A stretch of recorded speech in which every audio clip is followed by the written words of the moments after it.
Ambassador Richard Greener, who was U.S. ambassador to Germany, has just been appointed by President Donald Trump as the U.S. acting director of national intelligence. This was the man who in 2015 wrote a brilliant article for the Washington Times titled Nigeria on the Brink, in which he warned about the dangers of electing General Muhammadu Buhari as our president and cited his links to and sympathy for Boko Haram and Islamic terror.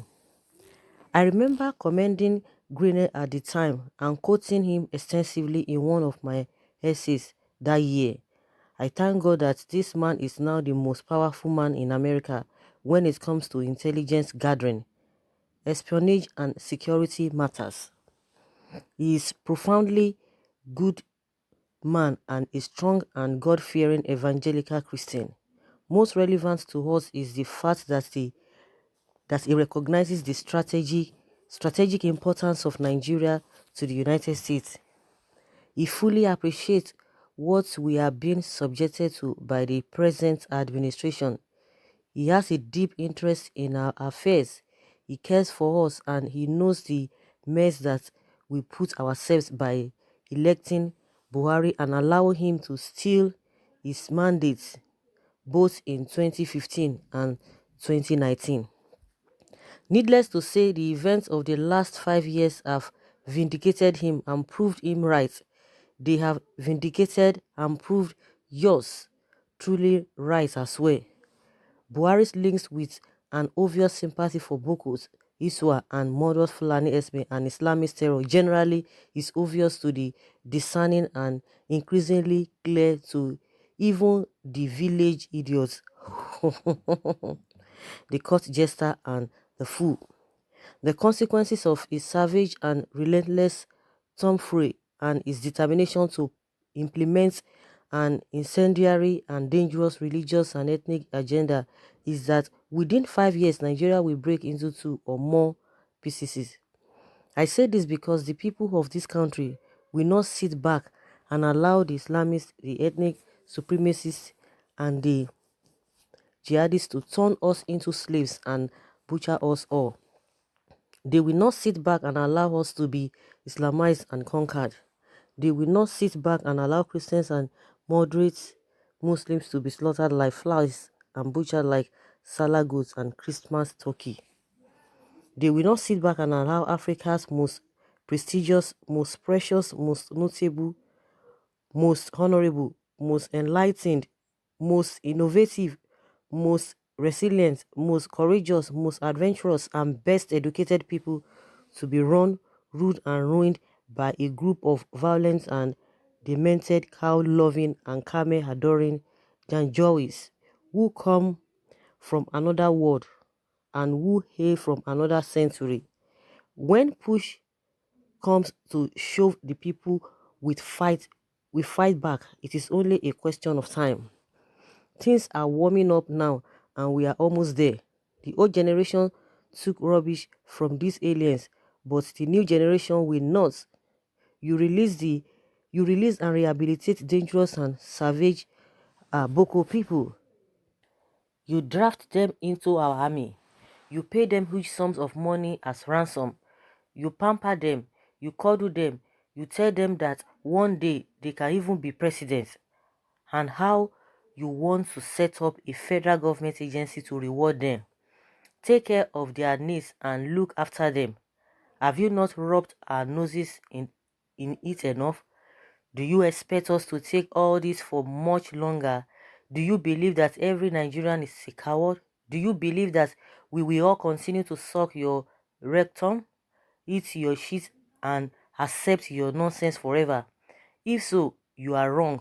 So wrong. And in the coming months and years, we will prove it. The world is laughing at Nigeria and weeping for us. At the same time, we are being ruled by people from the Stone Age who see mass murder, ethnic cleansing, and genocide as an art and as an acceptable way of expressing their will and implementing their agenda. But now, the die is cast and Caesar has crossed the Rubicon. We will either have a Nigeria where such barbarity has no place and where all men are considered being equal before God and the law, regardless of ethnic, nationality, or faith, or we shall have no Nigeria at all. That is the new reality. Take it or leave it. And if it proves necessary, be rest assured that we, the people of Nigeria, shall fight for it. Yesterday, I wrote the following words on Facebook and Twitter, and I said, and I stand by them.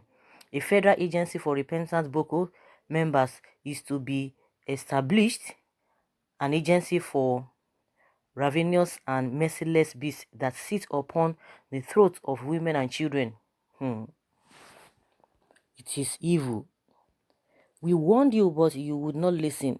May God curse every single one of those that put us in this mess in 2015 by bringing these heartless bloodsuckers and monsters to power. I say a big amen to that. This is from Femi Fani Kayode. Honestly, this is really deep. Of course, the appointment of this greener man shouldn't have been our problem or shouldn't have been our concern. But the reason why Femi Fani-Kayode is bringing this issue before Nigerians is that this same man wrote, and a lot of people said a lot of things concerning this man. And I always say that this president, if not that he has a hidden agenda, because there's no way we'll continue to be politically correct.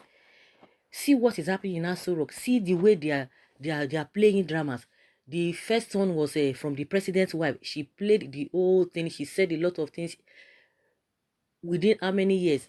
For close to 2 or 3 years. Nobody listened to her. Nigerians were still like, what is she saying? What is the problem? Let them go and settle their family matter. Let them go and settle this.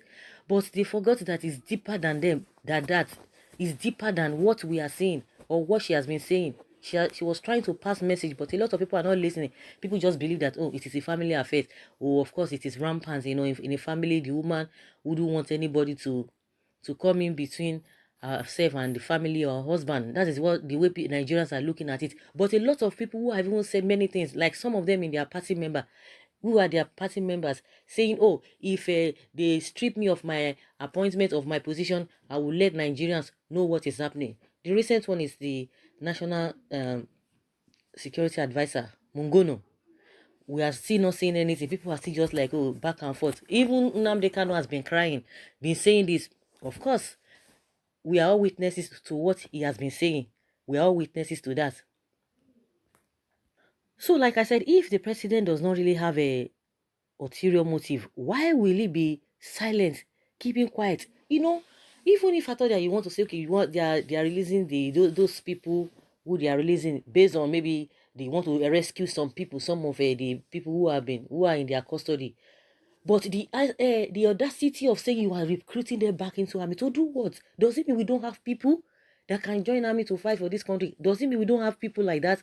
Why is it that it is that same army that you are recruiting them into? It's baffling. It's baffling. Someone was saying, even the American that used to want thing that they cannot even come and tell us. Majority of them negotiate with all these people. So if you negotiate with them that you want to release some people, so the next thing you now recruit them back into the system. Me, I've not heard about it because I don't know the way people are trying to analyze this thing to make it for people to just accept it, because I can't just really fathom that. Another question is that if opportunity is presented to Nigerians, that is another question. If opportunity is presented to Nigerians to vote again, to vote, and people are seeing the wrong people, we do not see make such mistake again. If opportunity presents itself, you want to tell me that Nigerians will not still fall for this deceit again? That is another question. Because most of the time, you see all those everyday people, all those market women, all those everyday people. Majority of them don't know what is happening. Majority of them don't know what we are talking about. They don't know what is going on online. Majority of them don't even watch television. Do they even have the light to even watch television? Even if they watch television, it's always a conventional television that will not even bring all of these points out, all of these things that are happening that we are hearing on social media. They will not bring it out. Is it NTA that even people, okay, they want to tell them to listen to? Is it NTA that will bring in all this information? They will not. They wouldn't. Even the other private televisions as well and radios, they are being careful. They don't want to, they know what and what to say. They try to pick and choose what to say and show to the people. It is only on social media people now have that freedom to be able to know a lot of things. And that's why it is good for you guys to continue to subscribe to all these people who are on YouTube or other platforms, so that you'll be getting the real information, because the conventional radio stations and television stations will not bring all of these things, because they are all afraid. They are all afraid. So now the man said a lot of things concerning what is happening. Everything is just clear. Just like Nnamdi Kanu has been saying, everything is now clear to everybody. But it's like it's too late. It's too late now. But I hope a lot can still be done.